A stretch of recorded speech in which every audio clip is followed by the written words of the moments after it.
Assalamualaikum warahmatullahi wabarakatuh. Waalaikumsalam.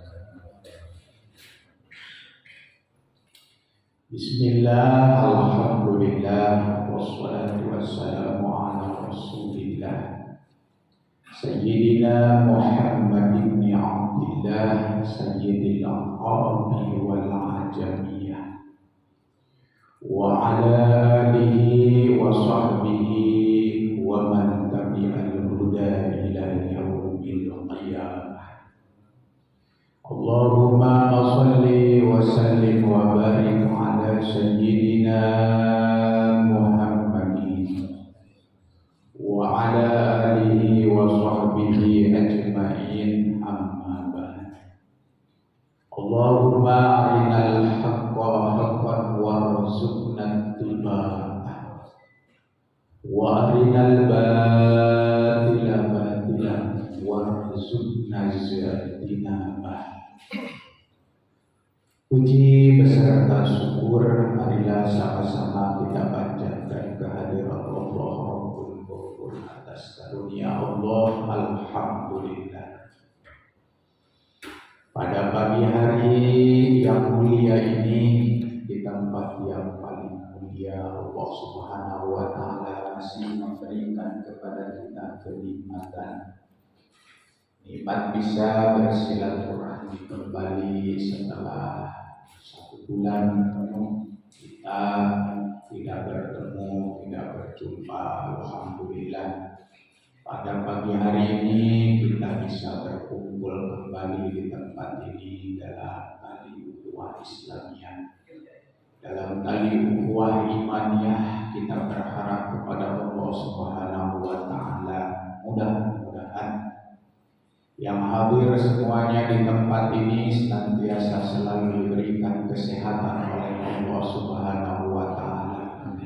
Umur kita dipanjangkan oleh Allah Subhanahu wa Ta'ala.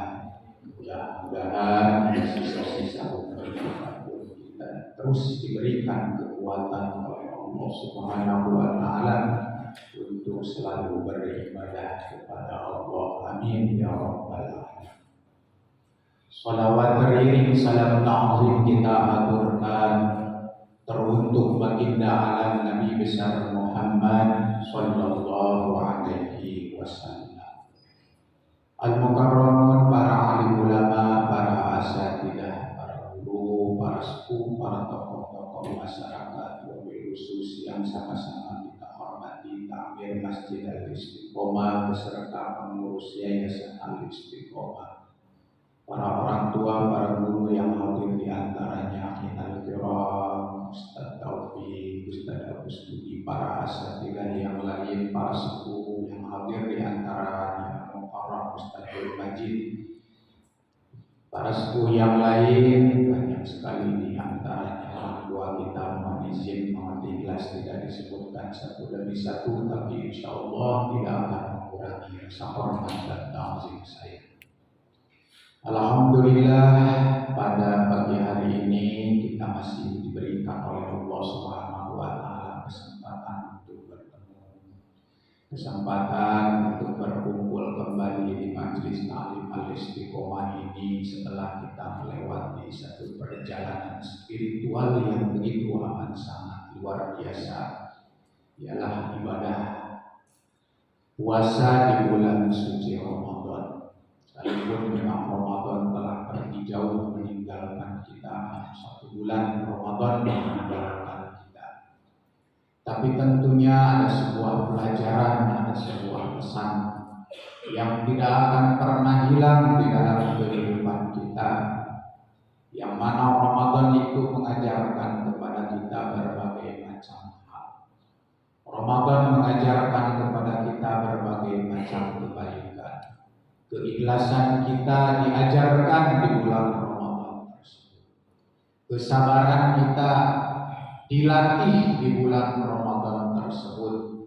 Dan bahkan ada hal yang paling sangat luar biasa, bahwa kesalahan, keburukan, dosa-dosa yang kita lakukan yang kecil, yang pernah kita perbuat, maka di bulan Ramadan itu dihancurkan oleh Allah Subhanahu wa taala. Maka kita sampai di bulan Syawal bukan berarti perjalanan spiritual kita, perjalanan kebaikan kita, aktivitas ibadah kita hilang yang pernah kita lakukan di bulan Ramadan tersebut.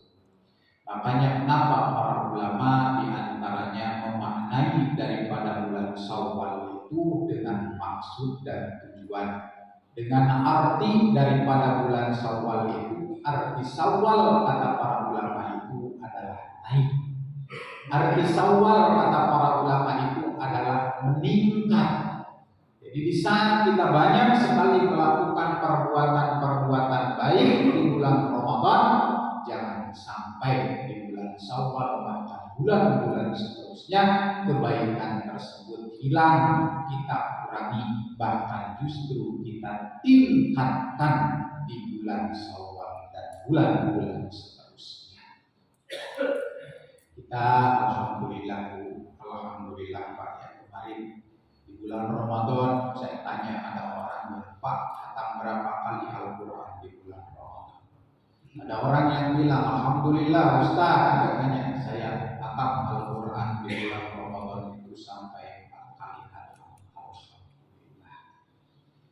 Jadi masalah kadang-kadang selesai bulan Ramadan itu kita tak pernah lagi baca Al-Quran.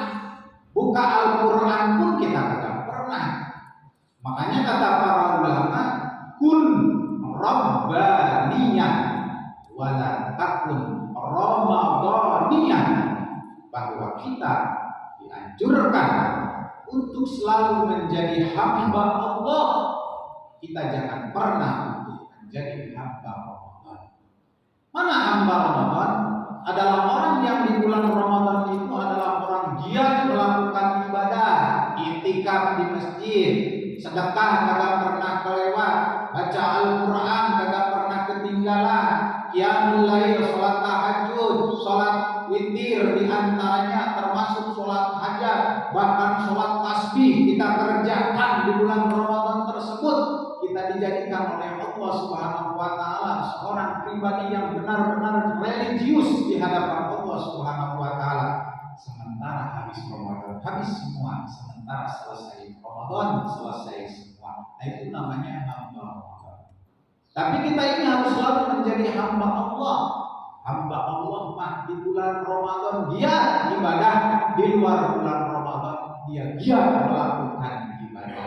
Mudah-mudahan di antaranya kita termasuk orangnya yang menjadi hamba Allah. Amin ya rabbal alamin. Karena biasanya selepas kita melakukan kebaikan itu ada bekas yang tertinggal yang pernah kita lakukan di bulan Ramadan tersebut. Terutama apa?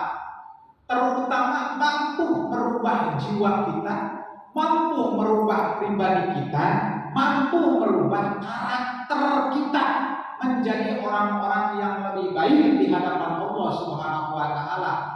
Karena apa? Karena Ramadan itu mengajarkan kepada kita berbagai macam ilmu. Makanya menurut Imam Al-Ghazali ada istilah yang disebut dengan ilmu nafi.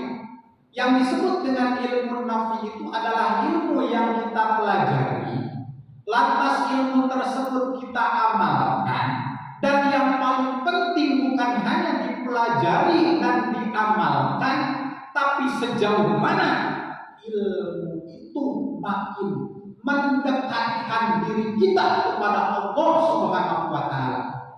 Karena tujuan orang belajar, dia belajar ilmu tasawuf, dia belajar ilmu fikih, dia belajar ilmu tauhid, dia belajar ilmu apapun di dalam ilmu syariat Islam, maka tujuannya adalah biar kita lebih dekat dengan Allah. Tujuannya begitu. Ini ada orang yang mempelajari ilmu tauhid, sifat Allah 20 yang wajib, sifat Allah 20 yang mustahil, yang satu zaid, 4 yang wajib di Rasul, 4 mustahil di Rasul, 1 jaiz di Rasul. Tujuannya apa? Biar kita makin dekat dengan Allah. Orang yang mempelajari ilmu tasawuf, kita pelajari tentang bab ikhlas, kita pelajari tentang bab tauhid, taubat, kita pelajari tentang bab wara, kita pelajari tentang bab qanaah, kita pelajari tentang cabang-cabang ilmu di dalam ilmu tasawuf ini. Tujuannya apa? Tujuannya biar kita dekat dengan Allah. Orang yang mempelajari ilmu fikih, kita pelajari bab yang berkaitan dengan air, kita pelajari bab yang berkaitan dengan wudu, dengan tayamum, dengan sholat, dengan ilmu-ilmu syariat yang lain kita pelajari. Tujuannya buat apa? Tujuannya buat kita dekat dengan Allah. Karena banyak di antaranya orang yang ilmunya makin banyak, tapi ilmu tersebut tidak mendorong dia untuk dekat dengan Allah. Makanya disindir orang yang seperti itu oleh baginda Rasulullah Sallallahu Alaihi Wasallam. Man jadada ilman, kata baginda Nabi, walam yajadad juhdan, lam yajadad minallahi illa bu'dan. Bahwa sesungguhnya orang-orang yang tambah tiap hari ilmunya, alhamdulillah, kita ngaji di mana-mana, majelis taklim, masjid di mana-mana. Alhamdulillah, syukur kita sama Allah Subhanahu wa taala. Sekarang masjid yang mana yang kagak ada ngadain pengajian? Al Istiqomah berapa kali dalam seminggu ngadain pengajian? Nurul Hikmah ada pengajian, Masjid At-Taqwa ada pengajian, Masjid Nurul Iman ada pengajian, Al Muhajirin semua di sini ada, sampai ujung sono Ar-Rahim ada pengajian. Semuanya ada pengajian. Kita oleh Allah Subhanahu wa taala digerakkan hati kita untuk belajar ngaji tiap waktu, tiap hari. Tapi sudah sejauh mana dengan ilmu yang kita miliki itu kita lebih dekat dengan Allah Subhanahu wa taala. Alhamdulillah. Di selesai Ramadan ini, makanya mudah-mudahan ya Allah, selesai Ramadan itu bukan hanya benih wajah kita. Ya. Karena orang biasanya selesai melakukan ibadah cahayanya beda ya Pak ya. Masya Allah, beda. Ditakdirkan oleh Allah kan kita habis wudhu, habis sholat, habis tahajud, habis baca Al-Quran, kita dikasih asar oleh Allah Subhanahu wa taala. Kita dikasih bekas oleh Allah Subhanahu wa taala, wujud yang baru di dalam diri kita itu. Nah, terutama adalah yang berkaitan dengan hati kita. Karena tujuannya begini. Kita mempelajari kayak kitab-kitab ini yang dipegang kitab Naswaibul Iman. Ini kan nasihat-nasihat agama, nasihat-nasihat yang disampaikan di dalam berbagai macam makalah. Maka tujuannya apa? Tujuannya apa? Biar kita lebih dekat dengan Allah Subhanahu wa taala. Karena dekat dengan Allah Subhanahu wa taala itulah yang akan menjadi sumber kebahagiaan kita di dunia dan di akhirat. Ada orang hidupnya galau banget, galau hidupnya, padahal masya Allah, itu orang dilihat dari dunia kerja, makan, suami istri, bahkan dia kerja, rumah dia punya, kendaraan mobilnya juga mewah, motornya juga kadang di rumah ada 4, masya Allah, kontrakan bahkan dia punya, tabungannya bahkan dia punya, tapi kenapa hatinya selalu gelisah, gelisah terus hatinya gelisah. Ibu bapak, itu penyakit orang sekarang itu apa? Penyakit orang sekarang itu apa? Penyakit orang sekarang itu stres. Penyakit orang sekarang itu gelisah. Nah, kata para ulama bahwa kegelisahan itu akan timbul, kegelisahan itu akan lahir manakala kita jauh dari Allah Subhanahu wa taala. Ini beberapa bulan yang lalu ini ada orang yang nelfon sama saya, kalau mau Ustaz, maaf kita sharing aja katanya. Malu. Ini saya ditakdirin sama Allah Subhanahu wa taala, katanya udah seminggu ini kagak bisa tidur. Padahal masya Allah, alhamdulillah Ustaz, saya dikasih kerja sama Allah itu bagus. Sampai kalau dihitung-hitung gaji saya itu sampai 10 juta Ustaz. Istri saya juga kerja, alhamdulillah pegawai, katanya dihitung-hitung gajinya juga tiap bulan bisa terima bersihnya itu 6 sampai 7 juta. Kami punya penghasilan 17 juta. Tapi kenapa kami selalu gelisah? Kami selalu bingung, kami selalu galau di dalam kehidupan kami. Mungkin jawabannya cuma satu, bahwa kita sudah jauh dari Allah Subhanahu wa taala. Karena orang yang dekat benar hatinya dengan Allah Subhanahu wa taala, apapun yang terjadi di dalam kehidupan kita, yang baik, yang buruk, yang enak, yang kagak enak, kalau hidup kan cuma begitu. Baik, buruk, enak, kagak enak, cuma begitu doang. Itu dari siapa? Dari Allah. Kadang-kadang kan kita, masya Allah, giliran kita dikasih kebaikan oleh Allah Subhanahu wa taala, bahagia banget sampai larut. Euforia, kadang-kadang kita sampai lupa dengan Allah Subhanahu wa taala. Yang kemarin terjadi, ya, yang kita saksikan bahkan di depan mata kita sendiri. Masya Allah, 32 tahun kita kagak pernah meraih medali emas katanya di untuk lagi anak. Akhirnya sama Allah Subhanahu wa taala kita dikasih, masya Allah, euforia sangat luar biasa. Itu hari Jumat kemarin yang disebut dengan macet, itu ya di depan GBK. Allah, saya mau jadwal Jumat ke daerah sono kebetulan, itu kan ya sampai diputar balik, hampir Jumat telat Ustaz itu kan ya gara-gara apa? Gara-gara berapa ribu orang yang meninggalin sholat Jumat gara-gara itu. Kita dikasih kesenangan oleh Allah Subhanahu wa taala, kita dikasih kebahagiaan oleh Allah Subhanahu wa taala. Kadang-kadang kita lupa sama orang yang memberikan kebahagiaan dan kesenangan tersebut. Maka giliran oleh Allah Subhanahu wa taala kasih kita kesedihan, kita dijatuhkan oleh Allah Subhanahu wa taala, kadang-kadang kita lalu bersedih yang sangat luar biasa. Nah, itulah. Makanya kenapa Syekh Imam Ibnu Athaillah di dalam Syarhul Hikam beliau menjelaskan, orang yang di dalam kehidupannya terus-menerus dikasih kesenangan oleh Allah, dikasih kebaikan oleh Allah, kan kita alhamdulillah tuh. Ya, semenjak kita pandemi, semenjak kita corona, alhamdulillah kita sekarang dikasih kebahagiaan oleh Allah Subhanahu wa taala. Badan kita sehat, rezeki kita lancar, kita dikasih kebahagiaan terus sama Allah. Tapi kita lupa misalkan sama Allah. Ini ada orang yang dikasih kesenangan, bukannya ingat sama Allah Subhanahu wa taala, tapi dia lupa dengan Allah Subhanahu wa taala. Maka kata Ibu Athaillah, kita siap-siap aja. Kita siap-siap aja bahwa kesenangan itu akan dihilangkan oleh Allah Subhanahu wa taala dalam seketika, dalam sekejap mata. Tujuannya apa? Tujuannya biar kita dekat dengan Allah Subhanahu wa taala. Mungkin Allah itu kalau dalam bahasa kita begini, kata Allah misalkan, kalau dibahasakan, diterjemahkan dengan bahasa kita, kamu dikasih nikmat, saya kasih enak, kamu kagak mau ingat sama saya. Mungkin begitu nih, mungkin begitu. Nah, akhirnya nikmat itu Allah hilangkan. Tujuannya saya hilangkan nikmat tersebut biar kamu mau dekat dengan Allah Subhanahu wa taala. Makanya kita alhamdulillah, kita masih ditakdirkan oleh Allah Subhanahu wa taala. Kita masih diberikan kekuatan oleh Allah Subhanahu wa taala.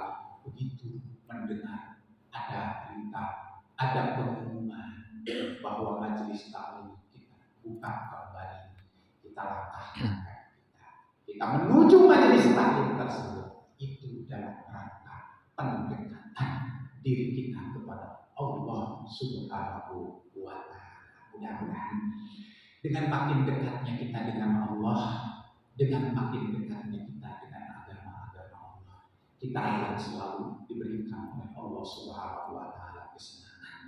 Kita akan selalu diberikan oleh Allah Subhanahu wa taala kebahagiaan. Yang kita cari dari kehidupan ini kan cuma begitu. Semua juga kita mencari cuma itu doang. Makanya tanamkan niat yang baik di dalam jiwa kita. Kita bismillah kembali, Pak. Kita selalu introspeksi diri kita. Kita selalu melus dada kita. Kita selalu melihat lubuk hati kita yang paling dalam, yang paling dalam. Yang paling dalam sudah sejauh mana sekarang kita dekatnya dengan Allah itu. Sudah sejauh mana? Mungkin kita udah terlalu banyak larut dengan kehidupan dunia ini. Sehari-hari yang kita pikirkan di dalam kehidupan kita itu, kadang-kadang orang sampai mau tidur aja, mau tidur apa yang kita pikirkan itu. Kita lagi ngaji aja sekarang, lagi ngaji, yang kita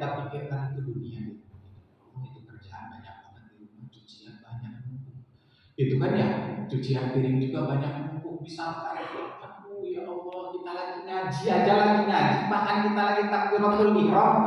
Allahu Akbar. Ya Allah, besok Senin gimana ya? Itu kan ya, pekerjaan di kantor banyak banget. Sementara saya udah ditegur apa bos, kalau sampai kagak selesai pekerjaan kamu, saya kasih SP3 kamu.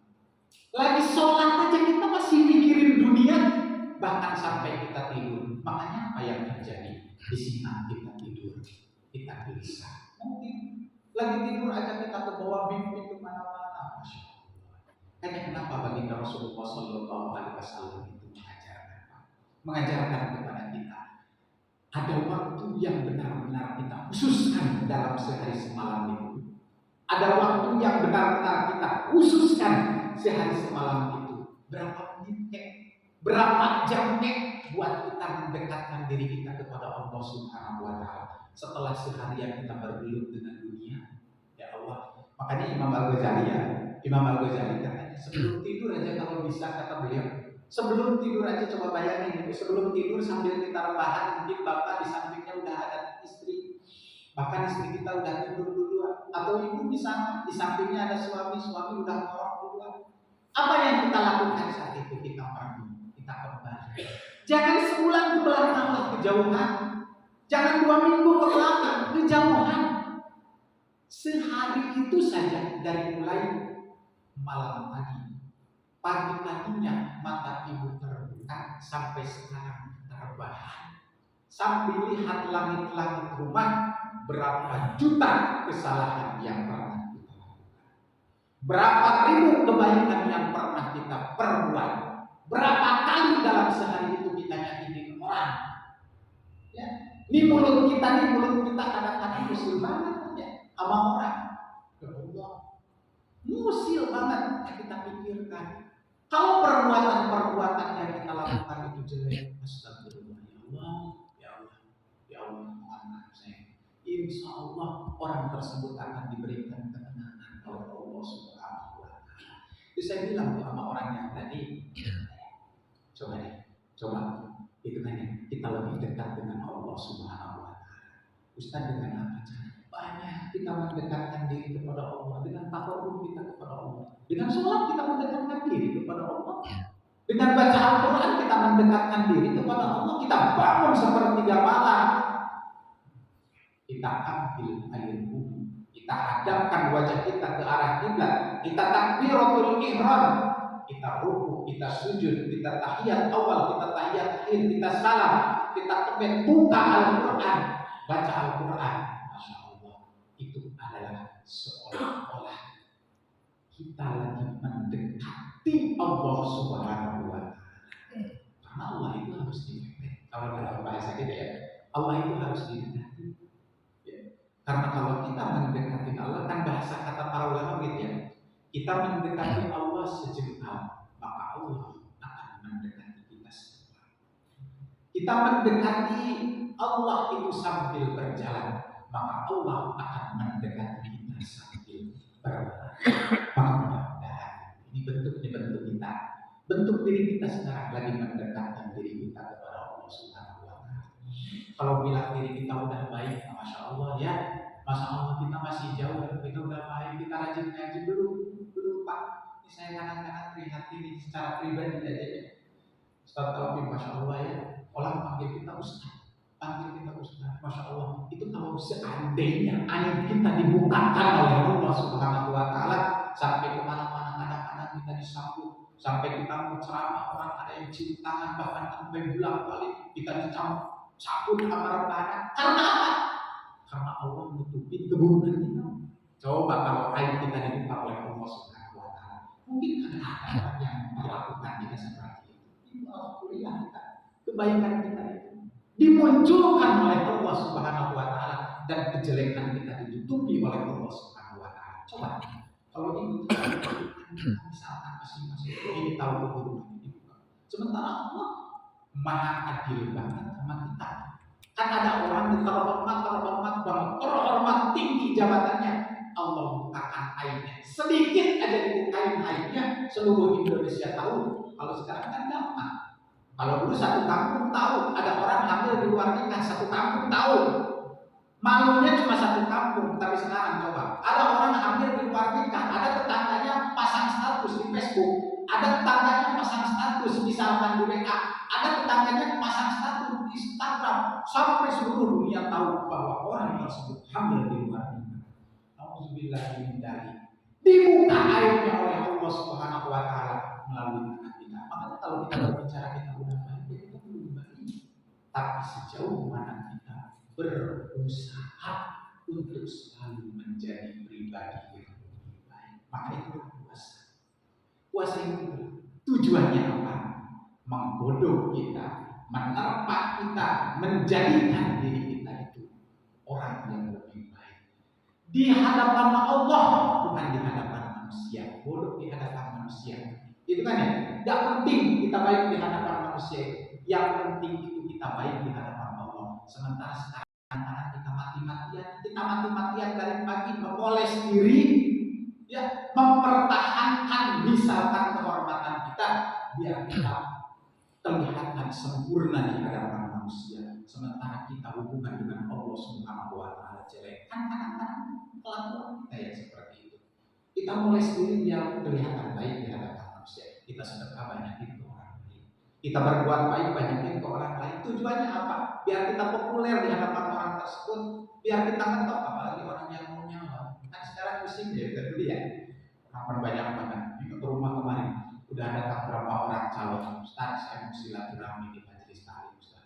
Bahkan ada yang informasi saya udah buka pengajian di daerah Pondok Kelapa, tiba-tiba ada seorang calon baru, masya Allah, tumben banget kita sudah lama ini. Itu kan agak muncul, wahai Ustaz dan wahai jamaah sekalian. Kita bukan mau buruk sangka, bukan. Tapi kadang-kadang orang itu, makanya kata Kiai Jadi kan begini. Orang yang mau nyawa biasanya rajin baca ayat kursi, rajin banget baca ayat kursi ya, rajin banget sama ayat kursi. Udah dapat kursinya, apa lupa sama ayatnya gitu. Kursinya udah lupa sama ayatnya. Kita berusaha sendiri kita sebaik mungkin di hadapan manusia, sementara kita lupa untuk memulai jiwa kita untuk kelihatan baik di hadapan Allah Subhanahu wa taala. Makanya saya katakan kita nggak penting baik di hadapan manusia, karena yang penting itu baik di hadapan Allah. Karena seandainya Allah sudah menganggap kita baik, maka Allah akan bilang bahwa orang ini adalah orang baik. Allah akan bilang kepada penghuni langit bahwa orang ini adalah orang baik. Allah akan bilang kepada seluruh umat manusia bahwa orang ini adalah orang yang baik. Kalau Allah yang sudah bilang, kalau Allah yang menentukan, coba Pak kita lihat baginda Rasulullah Shallallahu Alaihi Wasallam dicaci, dimaki, dihinakan, luar biasa. Tapi Allah yang menjadikan baginda Nabi itu mulia sampai sekarang. Imam Syafi'i berapa puluh orang, berapa ratus ribu, bahkan sampai sekarang banyak orang yang menjelek-jelekkan Imam Syafi'i. Imam Ghazali sampai sekarang berapa juta orang yang, berapa ribu bahkan orang yang menjelek-jelekkan Ihya Ulumuddinnya Imam Al-Ghazali. Tapi apa? Tapi Allah sudah mengangkat di mata Allah Subhanahu wa taala itu adalah orang yang baik. Sampai sekarang kebaikannya itu akan terpelihara, kebaikannya itu akan terjaga. Makanya yang penting kita serahkan diri kita kepada Allah. Di hadapan manusia biarin kita di hadapan manusia kelihatan biasa-biasa saja. Makanya kemarin kan ada satu doa ada satu doa yang diajarkan oleh baginda Allahumma ij'alni sabura. Kan itu doa. Waj'alni sabura waj'alni fi aini. Nah fi aini sahiran wa fi a'yunin nasi kabira. Ya Allah, jadikanlah aku ini adalah orang yang pandai bersyukur. Ya Allah, jadikan aku ini adalah orang yang selalu bersabar. Ya Allah, jadikan hamba ini pandangan diri hamba adalah orang yang kecil, sementara di pandangan orang lain adalah hamba yang besar. Tujuannya apa? Tujuannya apa? Tujuannya apa? Kalau kita melihat diri kita besar, karena akan lahir di dalam diri kita itu sifat sombong, merasa diri gede. Yang disebut dengan sombong itu kan begitu. Rabbul haq wa ghamtun nas. Bahwa sombong itu adalah menganggap orang lain kecil, cemen, dia mah Misalkan kan gitu. Nah, kecil, kecil. Nah itu sombong. Wadhamtun nas. Radul haq, dia menolak kebaikan. Wadhamtun nas, dan selalu menganggap orang lain itu hina, orang lain itu rendah. Yang tinggi itu siapa? Dirinya sendiri. Jangan. Alhamdulillah kita diajarkan oleh Allah Subhanahu wa taala kemarin melalui bulan suci Ramadan. Mudah-mudahan kita bismillah kembali, kita niatkan kembali, kita dekati Allah sedekat-dekatnya. Karena akan lahir daripada mendekati Allah itu kebahagiaan bagi diri kita di dunia dan di akhirat. Karena itu yang akan kita dapatkan kehidupan kita itu adalah kehidupan nanti, bukan kehidupan sekarang. Kalau kehidupan sekarang akan berakhir, paling kita bahagia berapa tahun? 50 tahun dah, 60 tahun kita bahagia, 70 tahun kita bahagia, paling banter 80 tahun kita bahagia. Ada batasnya, tapi yang kagak ada batasnya itu kebahagiaan. Kebahagiaan kita nanti di akhirat. Kebahagiaan di akhirat itu tidak akan kita dapatkan dengan cuma-cuma. Kita harus perjuangkan, kita harus usahakan semaksimal mungkin. Mudah-mudahan sekali lagi kita semua yang hadir di tempat ini, kita yang berkumpul jamaah Masjid Al-Istiqomah ini semuanya, saudara-saudara kita, orang tua kita, guru kita, mudah-mudahan dijadikan orang yang baik di hadapan Allah Subhanahu wa taala. Amin ya Allah ya Rabbal alamin. Itu saja sebagai pembukaan taklim kita pada pagi hari ini. Mudah-mudahan yang disampaikan menjadi ilmu yang bermanfaat. Apabila ada kata-kata yang kurang baik, kata-kata yang kurang berkenan, mohon dijelaskan, mohon dibukakan pintu maaf yang seluas-luasnya. Dan mungkin melanjutkan sekalipun bahwa Idul Fitri telah pergi sangat jauh, tapi mungkin kemarin ada yang kagak bertemu dengan saya di saat Lebaran. Banyak sekali dosa, banyak sekali kesalahan. Kalau seandainya ada dosa dan kesalahan, mohon dijelaskan, mohon dibukakan pintu maaf yang seluas-luasnya. Mudah-mudahan Allah menerima pahala ibadah puasa kita, dan mudah-mudahan Allah jadikan kita adalah orang-orang yang lebih baik di hadapan Allah Subhanahu wa taala. Kita bacakan suratul Fatihah terakhir, kita mohonkan kepada Allah Subhanahu wa taala buat orang tua kita, guru kita, orang yang kita cintai yang saat ini lagi diberikan ujian oleh Allah berupa sakit, baik sakit lahirnya maupun sakit batinnya. Mudah-mudahan penyakitnya diangkat oleh Allah Subhanahu wa taala, diberikan kesehatan yang maksimal. Amin ya Allah ya Rabbal alamin. Dan kita doakan guru-guru kita, orang tua kita, guru kita yang telah pergi meninggalkan kita, mobil khusus kita doakan dalam kedelapan mudah-mudahan, dan yang mewakafkan tempat ini semuanya yang berjasa untuk Masjid Al-Istiqomah ini, sukses Masjid Al-Istiqomah ini yang telah pergi mendahului kita, mudah-mudahan diterima segala kebaikannya, dihapuskan segala kesalahannya, dan mudah-mudahan kita oleh Allah Subhanahu wa taala terus dijadikan pribadi yang istiqomah ala hadhihi niyah wa ala kulli niyatin shalihah wa ila hadratin nabi al-Fatihah. A'udzu billahi minasyaitonir rajim. Bismillahirrahmanirrahim. Alhamdulillahi rabbil alamin. Ar-Rahmanir Rahim. Maliki yaumiddin. Iyyaka na'budu wa iyyaka nasta'in. Ihdinas siratal mustaqim. Siratal ladzina an'amta 'alaihim ghairil maghdubi 'alaihim waladdallin. Itu saja yang dapat disampaikan.